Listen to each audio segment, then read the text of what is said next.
자, 이제 본격적인 질문에 들어가 보도록 하겠습니다. 요즘 익산 시민들이 익산시에서 가장 궁금해하는 것들을 사전 조사 절차를 거쳐서 질문들을 받았는데 다양한 이슈들이 쏟아져 나왔습니다. 궁금 사항 중에서 가장 많은 관심을 받은 그런 내용들 위주로 오늘 시장님께 질문을 드리도록 하겠습니다. 자, 첫 번째입니다. 익산시의 대규모 공동주택, 아파트 건설에 따른 주택 문제에 대해서 이야기를 해야 되겠죠. 긴장하시는 거 아니시죠? 우리 시민들이 가장 우려가 많고 궁금해하시는 것이 바로 그 부분입니다. 일단 우리 다수의 시민들이 궁금해하는 익산시 아파트 공급 현황에 대해서 좀 말씀을 해주시면 좋을 것 같아요. 지금 이제 많은 오해가 있는데 왜 오해라는 거니? 그동안에 아파트가 안 보이던 익산시에 갑자기 여기저기 아파트가 들어서거든요.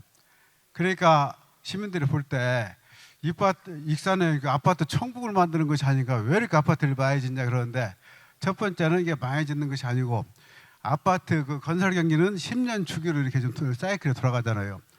그래서 10년 동안 그 누적된 부족량, 이게 아파트는 그때그때 부족하면 공급이 돼야 되는데 건설 경기가 안 맞으면 업체들이 안 들어오죠. 그래서 그 한 10년 정도 누적이 되면은 그것을 한 번에 그 저희들이 해소하고 그랬는데, 과거 두 번은 이제 그 주택 택지 개발 방식으로 이제 해결해서 한 곳에 모여 있으니까 안 보였는데, 이번에는 구도심 재생식으로 해가지고 구도심 회사가 여기저기다 이제 건물을 졌단 말이에요. 그러니까 가는 데마다 아파트가 보여요. 그래서 이것을 제가 그 자료로 한번 설명을 한번 드리겠습니다. 지금 이거 보시면은 우리 익산시에 크게 3번 대규모 아파트 공급이 있었어요. 영등지구에 2000년대 초반, 우현지구에 2010년대 초반, 이번에 2020년대 초반, 10년 주기로 아파트가 12,000세대, 9,500세대, 13,000세대. 이번에 갔더니 다른 때보다 많죠. 이렇게 3년 세 번에 걸쳐서 이렇게 지금 공급이 됐고, 아니 10년에 걸쳐서 공급이 된 건데, 이것을 그 동안에 어떻게 해서 이제 이렇게 많은 아파트가 필요하게 됐는가는 제가 저 뒤에 설명하겠고, 이렇게 되니까 이제 많은 분들이 우려하시는 것이 익산시에 아파트 미분양 아파트가 이제 막 늘어난다. 미분양 아파트가 늘어나니까 이것은 아파트 가격이 공급 과잉으로 떨어지는 것이 아니냐, 이렇게 말씀하시는데, 우리 익산의 아파트 미분양 아파트가 숫자가 이겁니다. 지금 금년도 1월부터 보면은 1154세대였다가 19세대, 27세대 계속 줄어들잖아요. 5월달에 34세대, 6월달에 31세대, 7월달에 44세대 가지고 현재 지금 919세대가 지금 미분양으로 남아 있어요. 그러면 이 미분양이 맞냐 정이냐 이제 궁금하죠. 미분양이 너무나 많으면은 정부에서 미분양 관리지역이라 해가지고 새로 아파트를 못 짓게 미분양 관리지역을 지정을 합니다. 그 지정을 하는 기준이 우리 익산시는 1,800세대가 미분양이 나와야 돼요. 우리는 절반밖에 안 되죠. 우리는 미분양 관리지역을 한 번도 지정된 적 없는데, 이웃 전주만 하더라도 2번이나 지정을 됐고, 분산도 지난번에 미분양 지역으로 지정이 됐었어요. 그래가지고 정부에서 아파트 공급을 강제적으로 통제를 하는 조치를 받았는데, 우리는 그렇게 정부에서 통제를 할 정도로 이렇게 미분양 아파트가 많아진 적 없다. 그 적정 수준에서 관리하고 있는데, 이것도 조만간 소진될 것이라는 것은 다음 화면을 제가 보여드리겠습니다. 지금 화면을 보시면은 이거 보니까 오히려 더 헷갈리는 것 같은데, 지금 포인트가 지금 매년 우리 익산시의 적정 주택 공급량은 1,500세대인데 1,500세대는 근거가 뭔 거니? 통계청의 장래 가구 추계 그 자료에 기초해서 저희들이 산정을 한 거예요.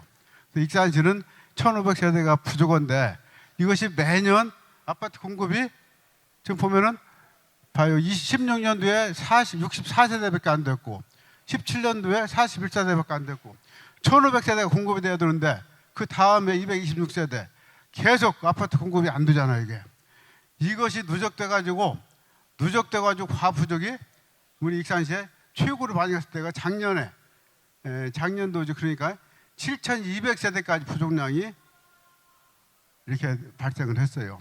근데 작년에 4,900세대, 5,000세대가 이렇게 공급이 되고 올해 4,600세대가 공급되니까 2년 동안에 아파트 폭탄이 떨어져 버린 거죠. 이게 우리 시민들이 볼 때는 당연히 아파트 공급 과잉으로 보일 수밖에 없어요. 근데 이것이 누적 고공급 부족량을 해소를 하니까 결국은 아파트 부족량이 7,200세대에서 684세대로 줄어버렸잖아요.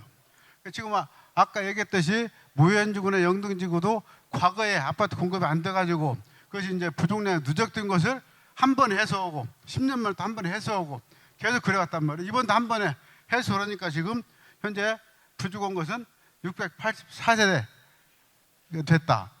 근데 이제 이것이 앞으로 전망도 궁금하실 건데 앞으로 전망은 제가 잠시 후에 다시 설명을 드리겠고, 그래서 우리 아파트 공급이 정상적으로 이루어지고 있는 것이지 절대 과잉 공급이 아니다. 그런데 이제 여기서 이 중에서 이제 아파트를 새로 분양받아 가지고 구축이 그 살던 아파트가 안 팔려서 고통받으시는 분들이 있을 거예요. 그분들 중심으로 이런 얘기가 지금 퍼져나가는데 저는 어쨌든 이제 그분들한테는 죄송하다는 말씀을 드리는데 일시적으로 그런 어느 지역이든지 발생하는 지역입니다. 신규 아파트 발생을 구입을 하면은 살던 아파트 파는데 다들 애로를 겪어요. 근데 이제 그런 분들한테 이런 고통도 안 드리고 아파트 가지고 있는 것은 높게 안 떨어지고 새로 또 새 아파트는 새로 하나 더 잡고 양순에 하나씩 잡고 있을 수 있도록 해드리면 좋겠는데 그것은 현실적으로 불가능하다. 그래서 하나를 잡았으면은 하나는 좀 놓을 생각을 하셔야 된다. 저는 그렇게 생각하는 것이 지금 안 팔리는 분들의 가장 큰 문제는 그거 아닙니까? 가격을 시세보다도 조금 낮추면 팔리거든요. 근데 이제 물론 이해는 가요. 왜 그런 거니? 이편한 아파트 같은 경우에 최고점이 지금 4억대까지 갔거든요. 근데 지금 여기서 팔려면 3억 1천까지 내려온대요. 그러면 9천만 원을 손해보고 팔라는 사람이 없을 거 아닙니까? 이제 그런 것은 제가 상당히 심정은 이해를 하는데 그렇더라도 이거 시세에 비해서는 처음에 분양받은 것이 얼마 분양받는 거니? 2억 1천만 원에 분양받았어요. 근데 그것이 4억까지 올라갔던 거죠. 왜 이제 올라갔는 건 잠시 후에 또 설명을 드리겠습니다. 그런 현상이 있어서 저는 참 그런 분들한테 죄송하다는 생각을 항상 하지만은 그래도 이것은 수급 조절 과정에서 어쩔 수 없는 현상이다. 이런 양해를 좀 구하고 싶고 과잉 공급에 대해서는 이 정도로 설명을 드리겠습니다. 예.